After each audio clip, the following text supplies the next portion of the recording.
Okay, so last time we were discussing autocorrelation and cross correlation of CA codes. Before we continue the discussion, I have two comments.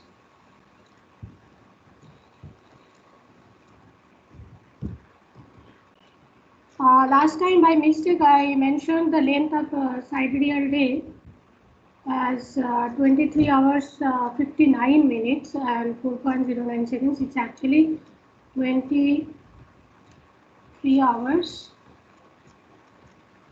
56, okay, 56 minutes and 4.09 seconds. It was corrected and then uploaded on Teams. So whatever material you will get in Teams, Microsoft Teams has this corrected.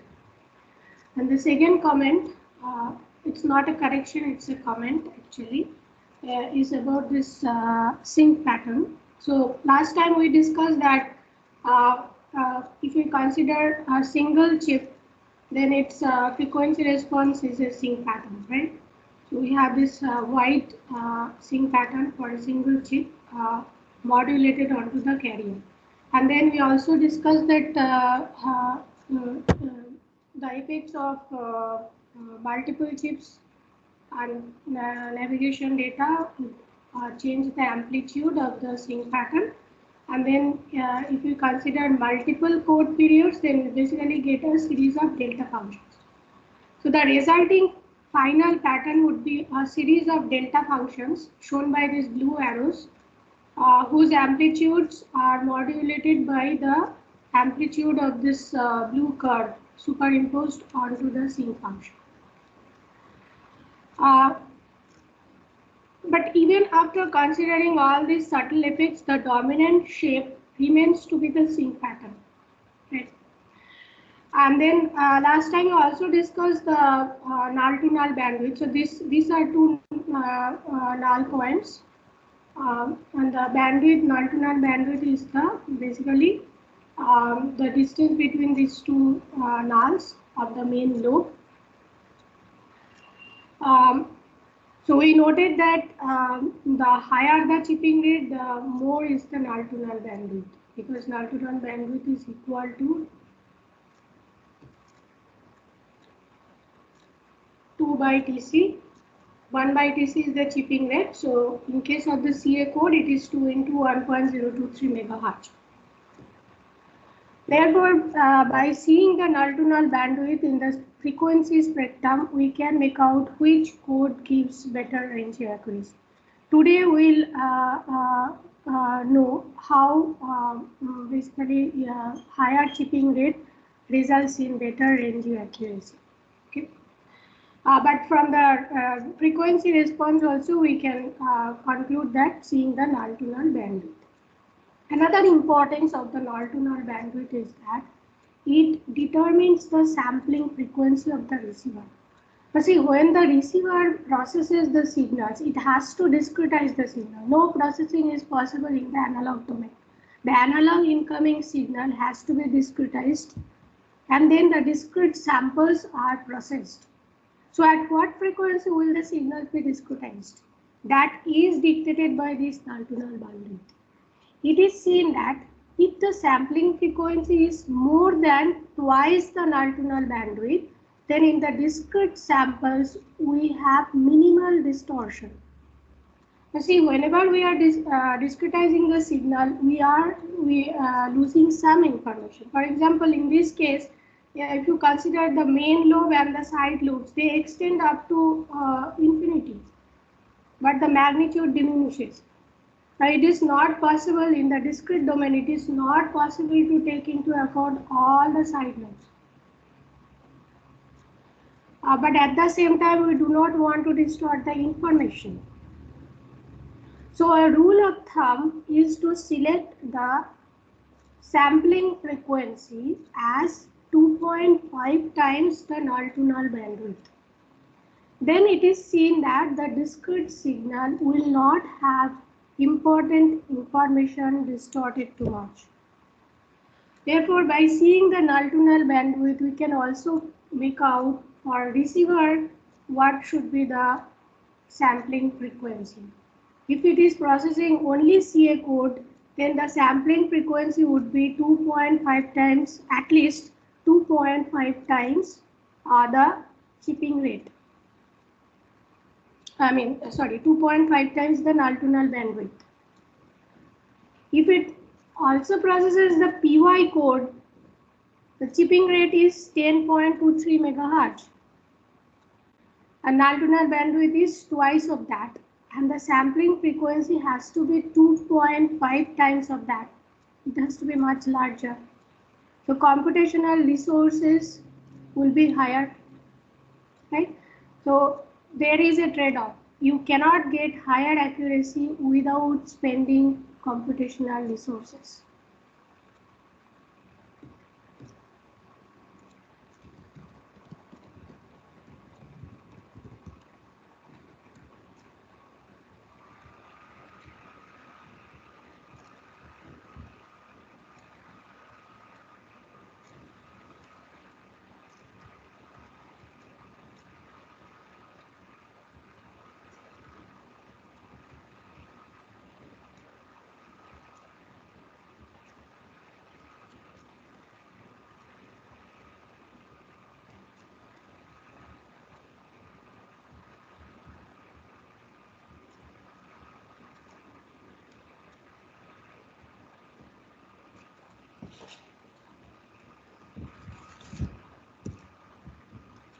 The higher the better, but you need to limit it because otherwise the computational resources will be much larger. And everything has to be processed in real time. For most application, processing has to be done in real time. Chipping rate is few megahertz, so you can imagine what the sampling frequency would be.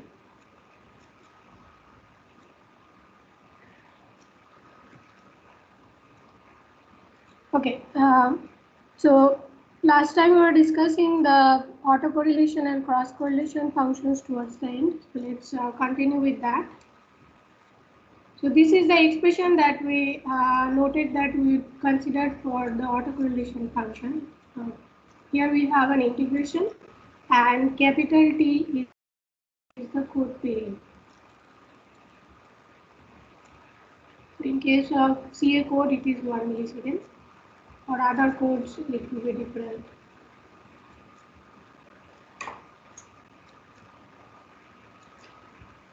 Now, for simplicity, we will consider tau as integer multiples of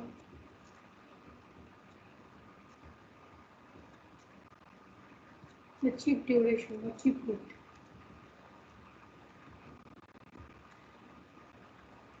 So we are interested in those taus which are integer multiples of the chip width. Okay, it is also possible to compute this for fractional cases, but we'll not get into that as far as this class is concerned, because all the things that we want to derive can also be derived using these integer values. Okay, so let's stick to that. So in that case, we are interested in tau as this.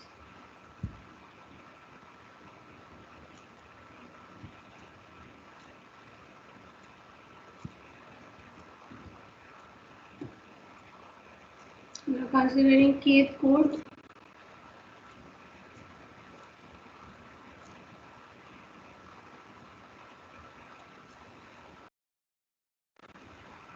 In case of tau, here we'll write LTC, and then we are doing the integration with respect to T.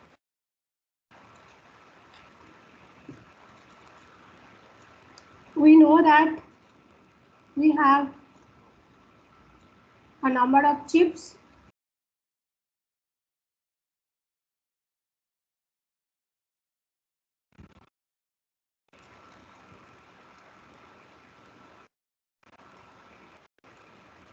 that the kth chip has. Okay,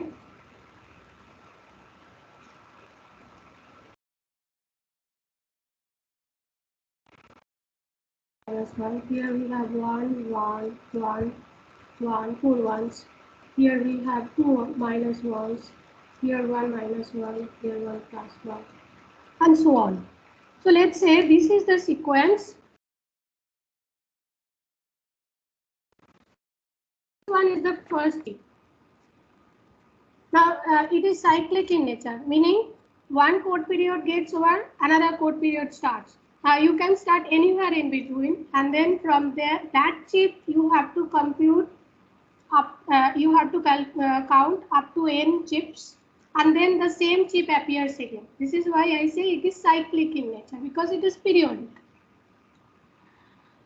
And let's say this is the LF chip. So L can have any integer values. Okay, so let's say this is the LF chip. Now this integration 1 by t, 0 to t,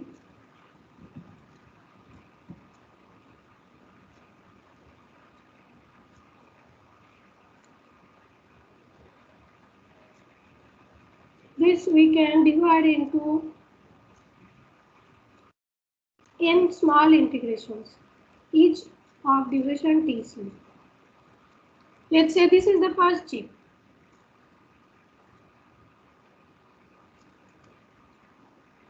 Now we know that over this duration tc, its magnitude is constant. It can be either plus 1 or minus 1. So let's write that magnitude, and it is the first chip. So we'll write 0 here, meaning it is the first chip. And then for this one, we need to consider the LH chip. Since we have started with 0, here we'll have L minus 1, right? And then DT. Similarly, for other chips, we have to do.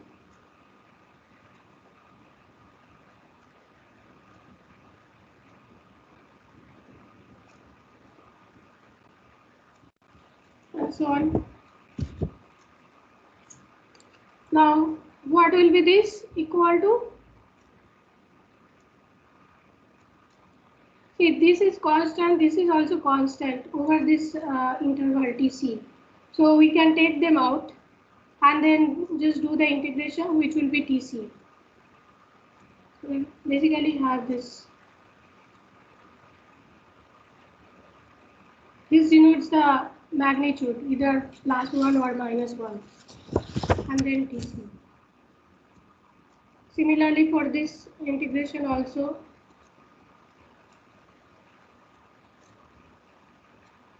TC. So we'll get TC in all the terms, and we can take that out. We have TC by T, and the summation we can write in this form, x, k, m. So in place of 0, 1 and all, we can write m. And then for the second one, we can write n plus l minus 1. And m varies from 0 to n minus 1. So over a code period T, there are capital N chips. We are starting n from 0. Therefore, the upper limit would be n minus 1. So in case of integer number of chips, the integration reduces to a summation given by this.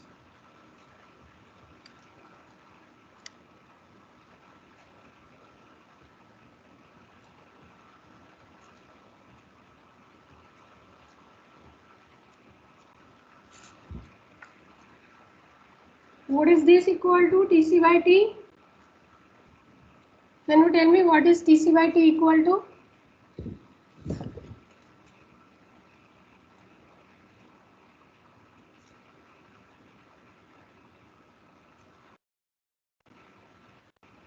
What is TC? How is TC related to the code period?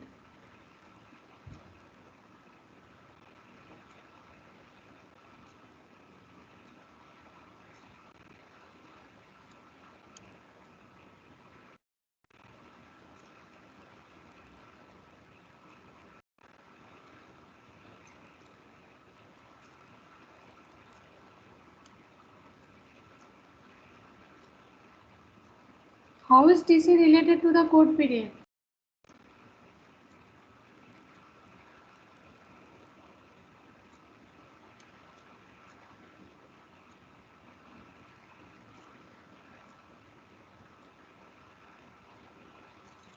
You are not following what I am saying?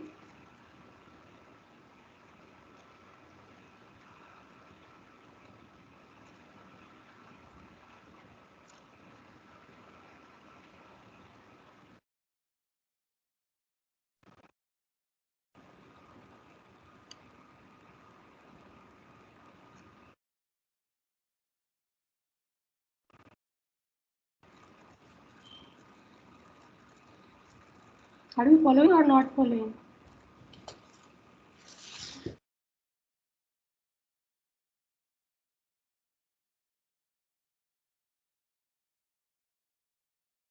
You are not. You following or not following? Following. Then what is TC by T?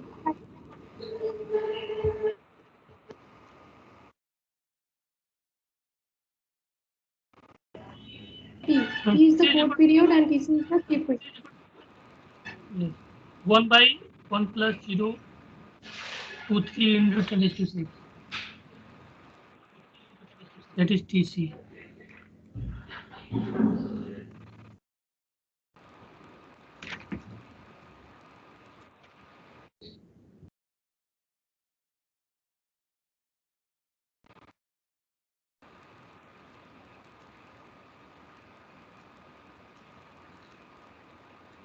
What did you say? Say that again. 1 by?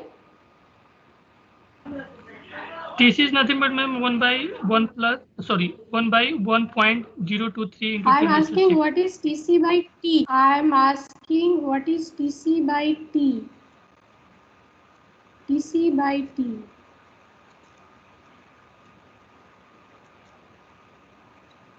T is the code period and TC is the chip width. So how many chips are there in a code period?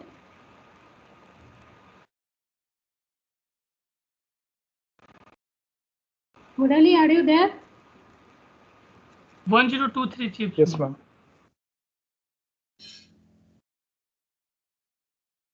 Then TC by T is TC by T is 10 raised to 6.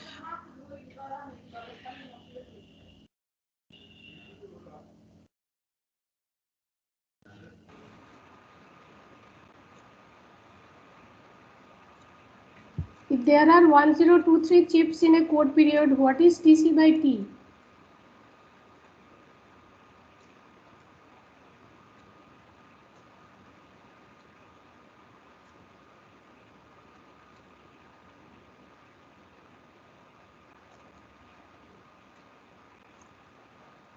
You do not know. What is TC by T?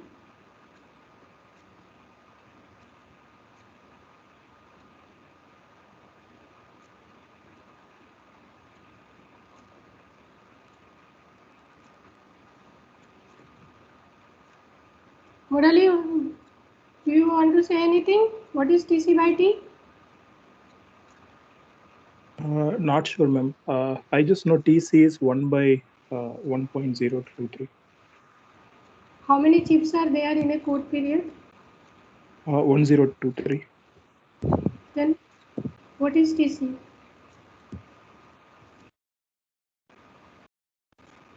What is TC?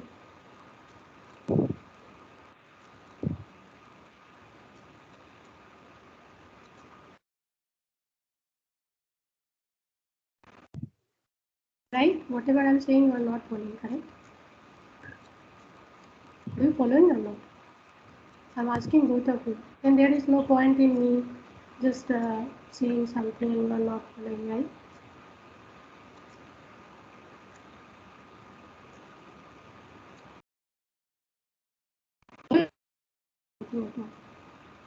If TC is the chip width, duration of a chip, what will be TC by T?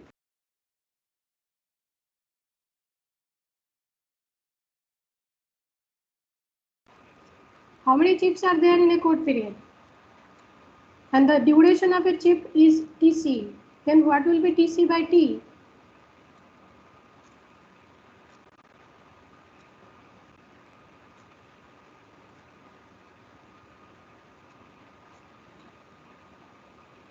You do not know this?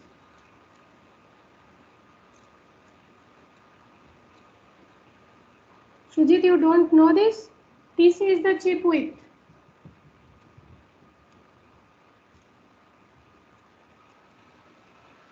T is the code period.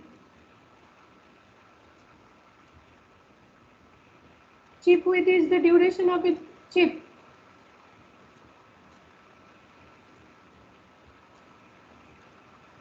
Now tell me what is TC by T? Ma'am, TC by 1 millisecond. So how much will that be? So do not go by specific values of the CA code. You just think in general. What is capital N? What is capital N? Tell me what is capital N. What is capital N? Tell me what is capital N. That is code period, ma'am. Sorry, chip. Number of chip. Number of chips in what? 1023. Number of chips, define N first. Define Okay. N first. What is N? You are telling in terms of the CA code. I do not want that. I want the definition of capital N. What is capital N?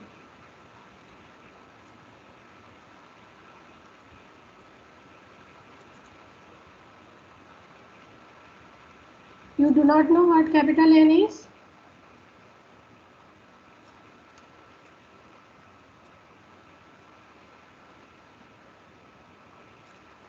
We are considering what duration? T. So how many small integrations will you get?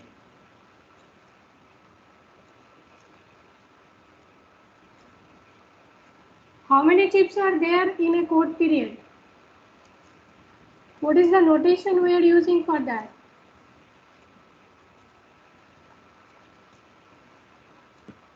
Ma'am, 1023 chips, notation is N.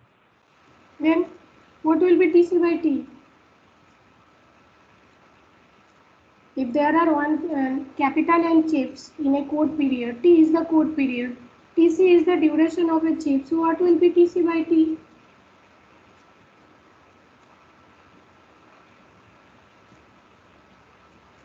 Is it so difficult? Just now you said there are capital N chips in a code period. So what will be TC by T?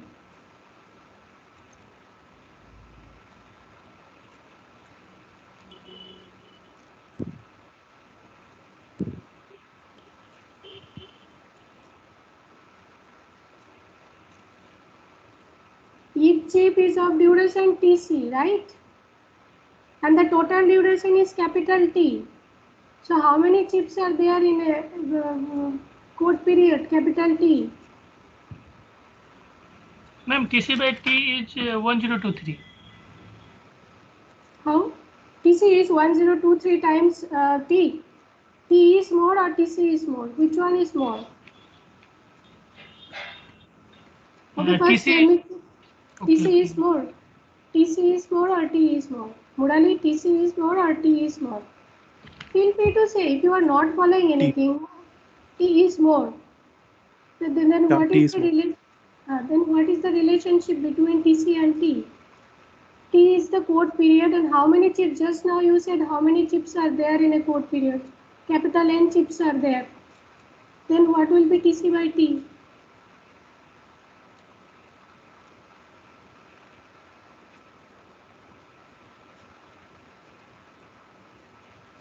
Where are you stuck? Tell me where you are stuck. Which one you are not getting? You are not getting something because of which you are not able to answer this question. Tell me where you are stuck. If there are capital N chips in a code period, what will be TC by T? Ma'am, that is 1 by 1023 chip. I do not want 1023. I want the expression, not some value.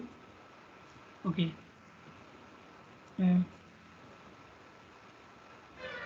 TC is, ma'am,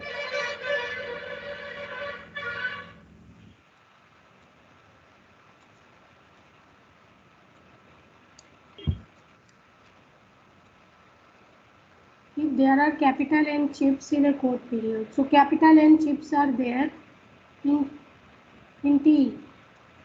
What is the duration of a single chip?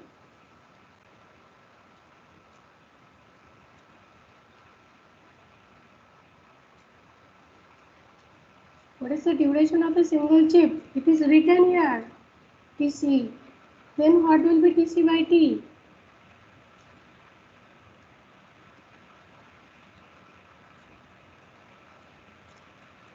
You just tell me in terms of the notations, not some expression is what I am looking for, not some value.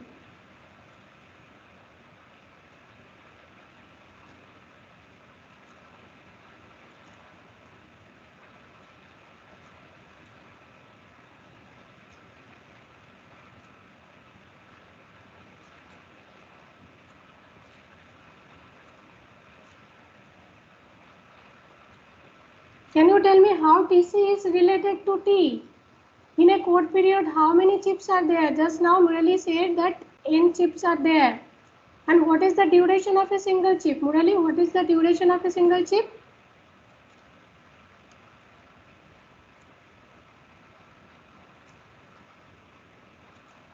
Not sure, ma'am. Is it not Ma'am, written? is it Duration 1 of a millisecond? chip? Duration of chip is not written here. TC is the duration of a chip. If TC is the Yes, ma'am. Yes, duration ma'am. of a chip and there are capital N chips, what can you say about TC by T? N chips are there in T.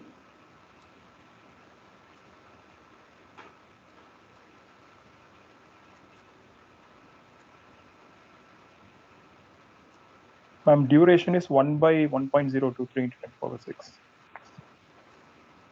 That is the value of TC in case of CA code period. I am not looking for any values. You have been given all the notation. You just, there are capital N chips in T. Each chip of duration TC. So how many chips are there? N chips are N, there. yeah, N into TC, ma'am. N into TC is what? I am asking about TC by T. So Tell me means the final expression. T is equal to N into TC, then 1 by N. 1 by n.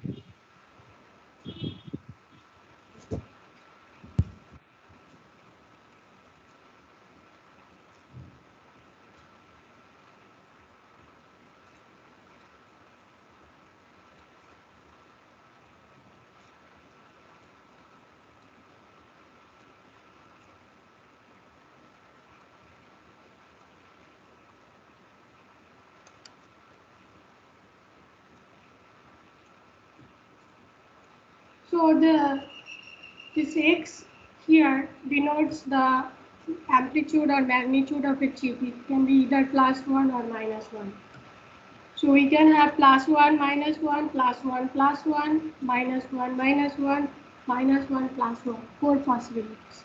So you can have 1, 1, 1, -1, -1, 1, -1, -1. 4 possibilities, and we are considering the product. So when both have the same sign, product is 1. When they have opposite sign, the product is -1. So we can get either +1 or -1. And we need to sum all of them up from n equal to 0 to n minus 1.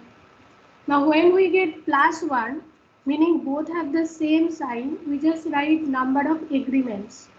When we get -1, meaning they have opposite signs, we write the number of disagreements. So this summation basically reduces to the number of agreements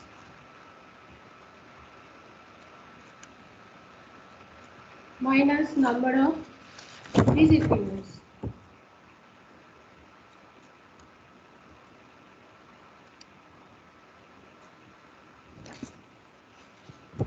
right? So we will get number of agreements, we will get number of disagreements. So what do you think the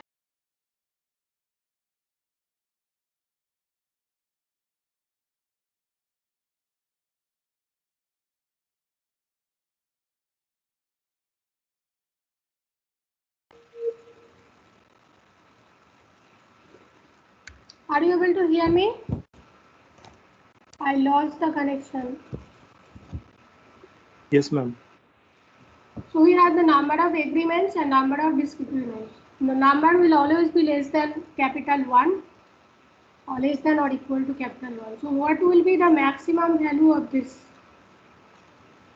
What do you think can the maximum value be?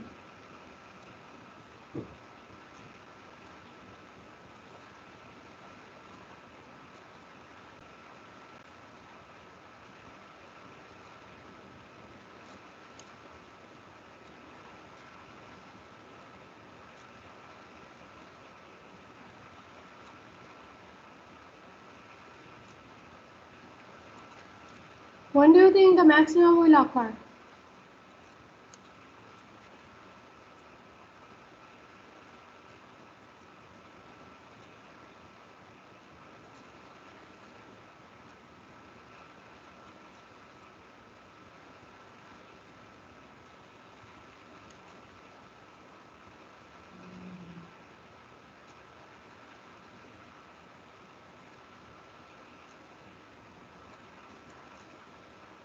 Are you following what I said regarding agreements and disagreements? So when do you think the maximum will occur and what is the maximum value? When will you have maximum number of agreements?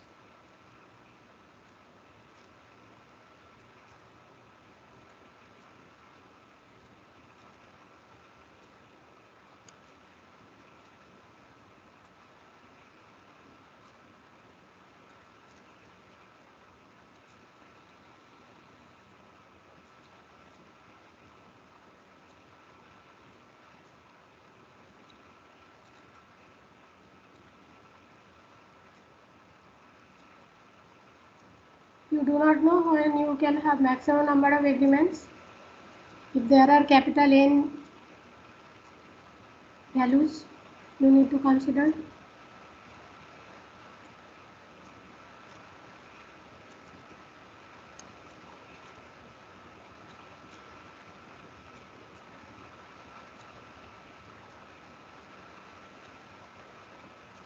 Say something at least based on whatever little bit you understood. If you understood anything, you should be able to at least tell something. And if you did not understand, feel free to tell me what you did not understand. Sujit, what you did not understand? Tell me what you did not understand. Let's have a frank discussion. What you did not follow. Murali, I'm asking you as well. What you did not follow.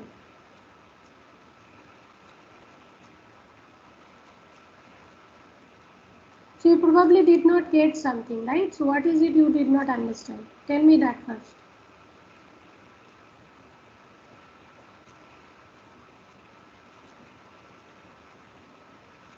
So you do not know what you did not understand? Should I assume that you do not even know what you did not understand?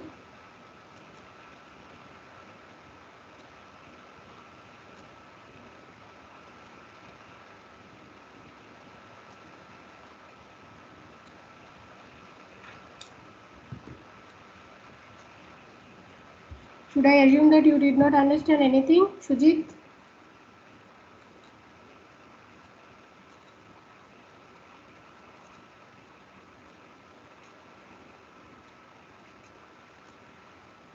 You can say yes or no and tell me which one you did not follow. So you did not follow anything that I have been discussing regarding CA codes. Should I assume that?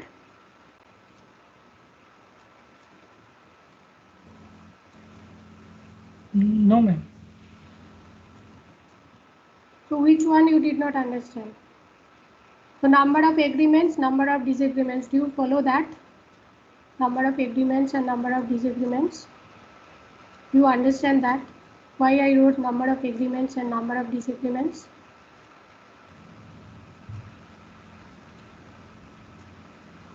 You understand that or not?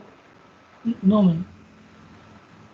You do not understand what I mean by number of agreements and disagreements. Yes, ma'am. Murali, you also don't follow. Ma'am, I just remember the side lobes, main lobes graph that we discussed about chipping rate. We are talking about the chips. We are no longer in frequency domain. Now we are in time domain. We are doing the integration with respect to t. Right? Autocorrelation and cross correlation we are finding with respect to the time domain. We are not finding anything in the frequency domain.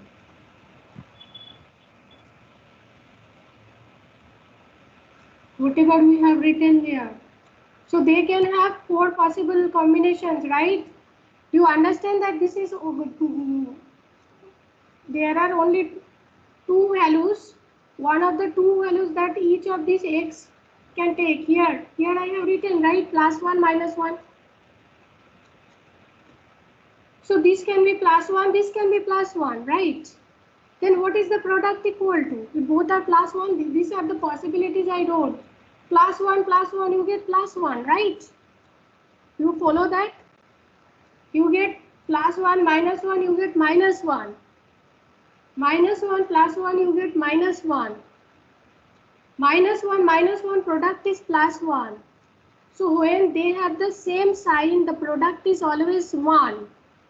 When they have different signs, the product is -1, right? So why don't you collect all the terms which have the same sign? Same sign means they agree. That's why I wrote number of agreements. Different signs, opposite signs means they do not agree. They have disagreement.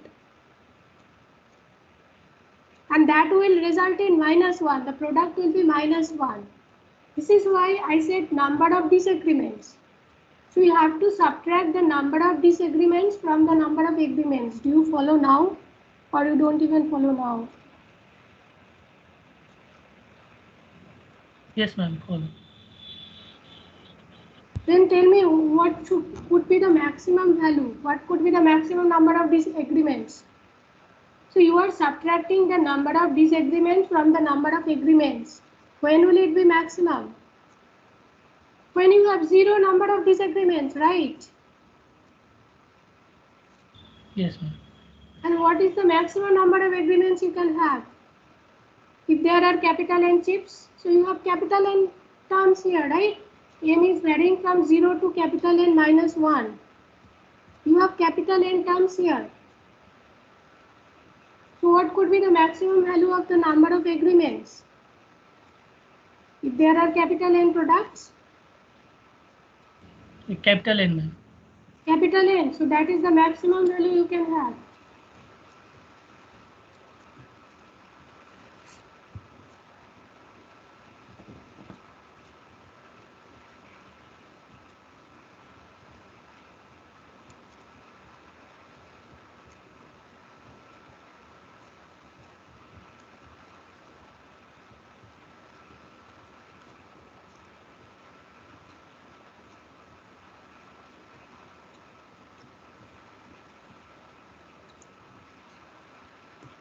So you have all agreements when L is equal to 0.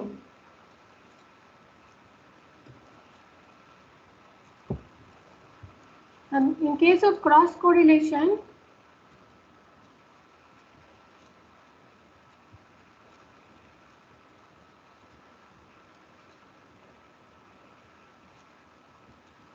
the same thing has to be done. But here we have 2 different codes. So let's call that J and K. And then again we are considering only integer number of chips.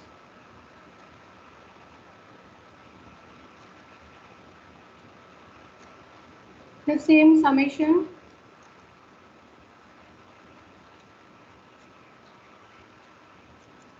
Now earlier in case of autocorrelation we had K, both are from the same chip.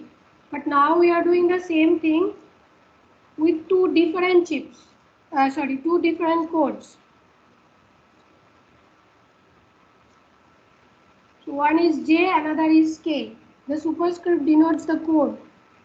So if one is J, another is K, that means we are doing the same thing but taking the chips from two different codes. So this is the cross correlation expression when we consider only integer number of chips as the shift tau. Now the codes are designed in such a way that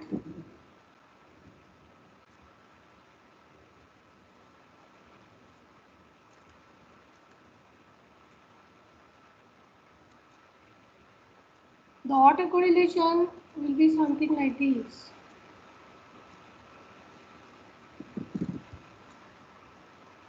We are plotting the autocorrelation as a function of tau. Okay. For different values of tau, we will get different values of the autocorrelation function. Okay, I am just giving you some representative pattern. Don't think that it will always be like this.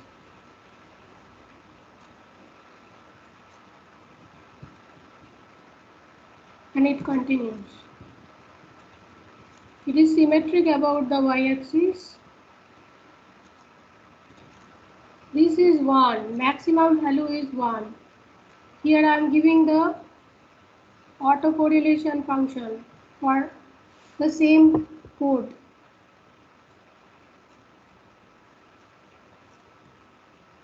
This is TC, this one is minus TC.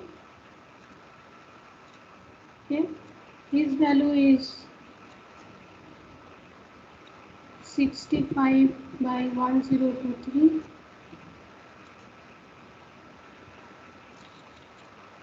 Is minus 63 by 1023. So here it is, the values are given for CA code. 1023 is n. In case of CA code, n is 1023 number of chips in a code period. Okay, and TC is 1 by 1.023 into 10 to the power 6 seconds. This is TC for CA code. Now this one, this peak, large peak near 0 is called primary peak.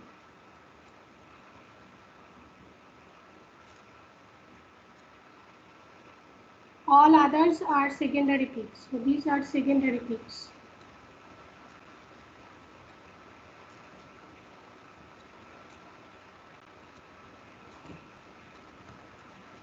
This is how the autocorrelation function looks. Now this primary peak is very important. We'll come back to this. Understanding this primary peak is very important for all the subsequent discussions.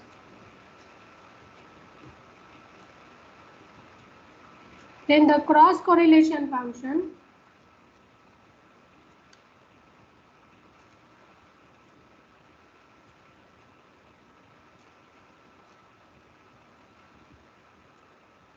Has only the secondary peaks. There is no primary peak.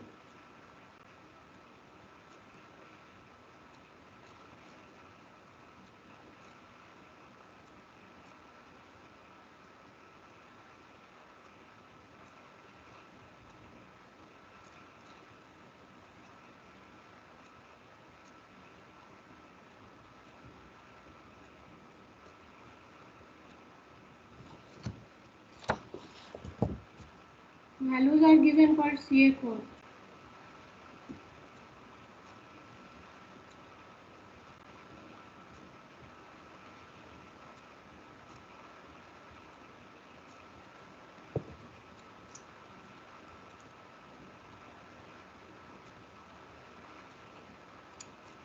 So the autocorrelation function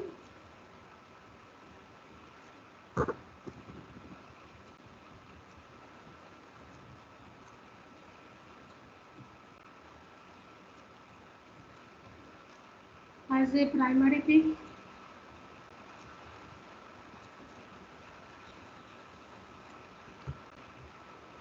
and the number of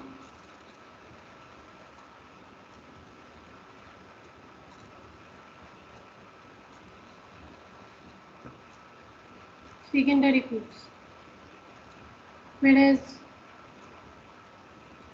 the cross correlation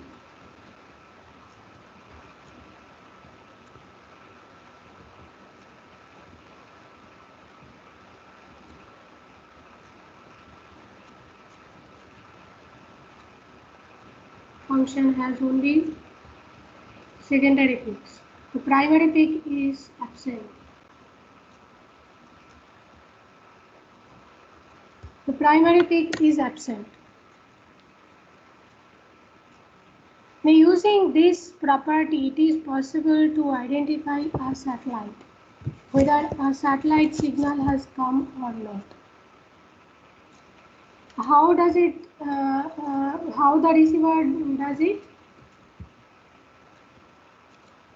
The receiver generates the replica codes of all satellites. We are considering only the civil signal structure which is available to all. A receiver designer will have access to the algorithm that generate the codes. Okay, so using the algorithm, the receiver manufacturer can generate the codes internally inside the receiver. So these codes are called replica codes.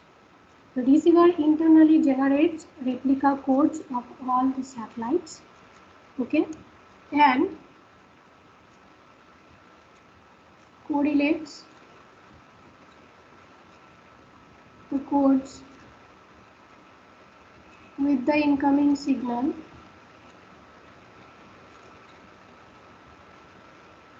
Of course, it has to be discretized.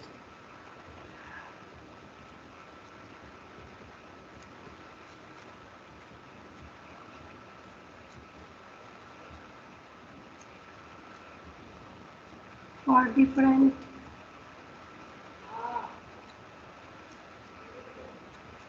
forward and backward shifts. If you do not follow something, ask me. Do not keep quiet. I have always asked you to ask me questions. This contributes to your class participation marks. There is no point in keeping quiet if you are not following something.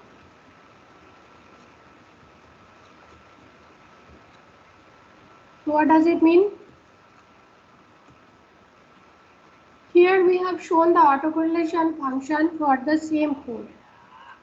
You just imagine that the receiver generates the replica code. Okay, and the incoming signal also has some codes. Receiver does not know which satellite signals are present in the incoming signal. So it generates a replica code. Okay, initially it starts from the first chip, so A, okay, and then it does the same thing, but here in place of X, it takes the samples of the incoming signal. Okay, so it started with the first chip of the replica code, then it multiplied the discrete samples of the incoming signals, and then all the products are summed over a code period.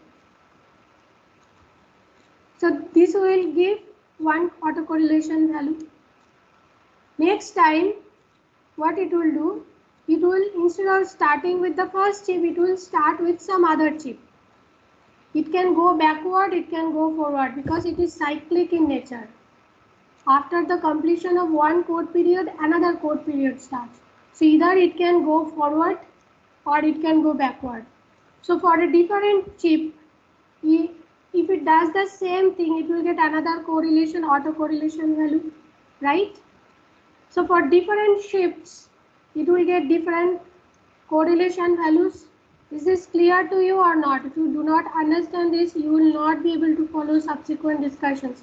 Understanding this is very important. So if you do not follow it, ask me. Do not keep quiet. Is this clear to you? Yes, ma'am.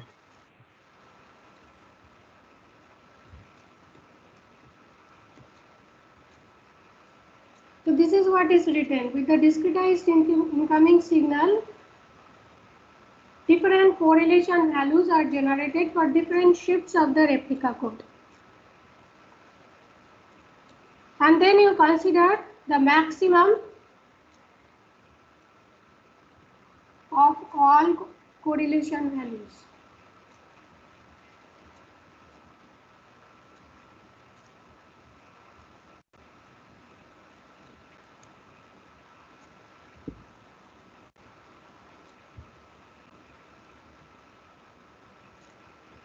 And compare it with a threshold.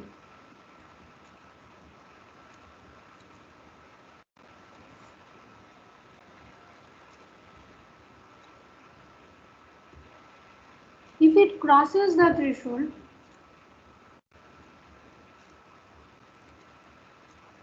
the threshold is set in such a way that only if there is a primary peak, it will cross.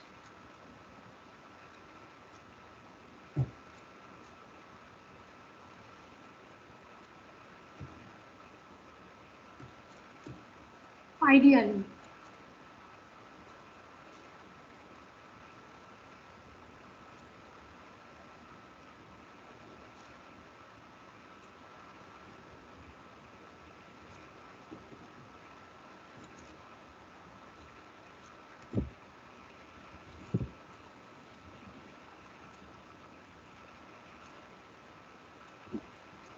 So when it matches or it compares the maximum of all correlation values against a threshold and finds that the threshold is crossed, it also does a few other checks, okay, and then declares that the satellite has been acquired.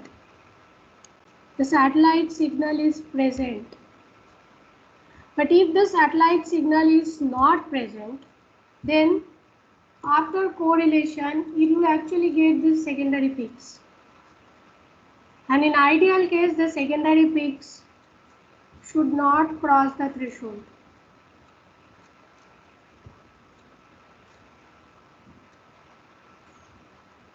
So when the satellite signal is not present, it will basically get the secondary peaks, which are not supposed to cross the threshold. If it finds that the maximum value has not crossed the threshold, it will say that the satellite is not present. The satellite is not acquired. Okay.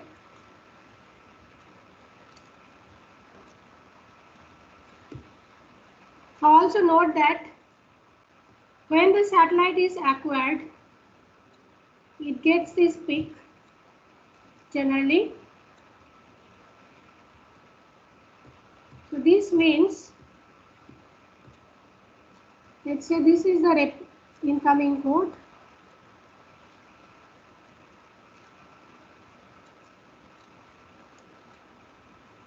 So let's say the white represents the incoming code.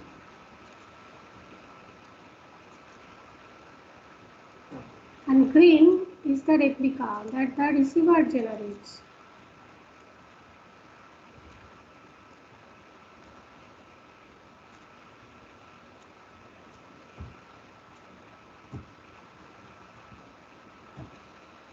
Green is the replica.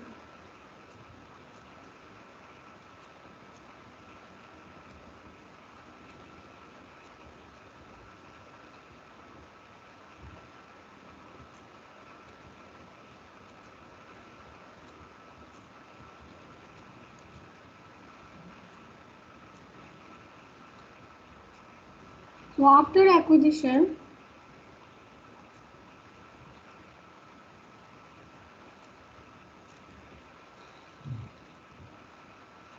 now see, this green is not perfectly aligned with the white. There is some misalignment. That's why we are seeing the edges of the green and blue codes separately. So this is the alignment error.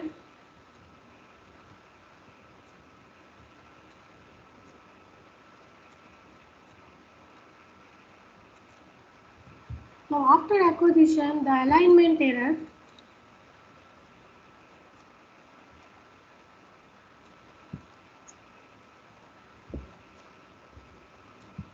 is within a chip. Why do I say this? Now if a satellite is acquired, that means the receiver has got this primary peak for some shift of the replica code. And that shift will be considered the maximum, which gives the maximum value of the correlation function. Let's just see the width. On this side it is TC, TC means one chip. On this side also it is TC, one chip. So if this primary peak is obtained, that means the green is aligned with the white within a chip. The alignment error is within a chip. Or in other words, we can say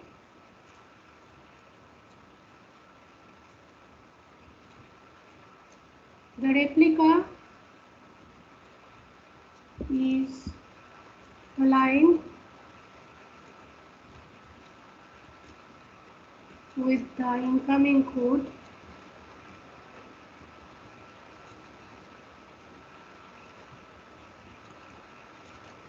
within a chip. Okay. We will continue tomorrow. Understanding this is very important. If you do not understand this, you will not understand subsequent discussions. Okay, and if you read the book, there also you will not be able to follow if you do not follow the class lectures, and questions will certainly be asked from what we are going to discuss in the next few days. And you probably heard that the final test will be offline test. An offline test means it will be closed book and closed note. You need to come to campus and write the test, and the offline test will be closed book and closed note. So if you do not follow this, it will be difficult for you to answer questions. Don't think that I'll ask difficult questions. I will not ask difficult questions. But if you do not understand these important things, you will not be able to answer anything. Even if I ask a simple question, how the receiver acquires a satellite, you will not be able to answer if you do not understand what I am telling in the class. So understanding this and the subsequent lecture is very important. Okay, that's it. If you have any question, you can ask me, otherwise you can leave.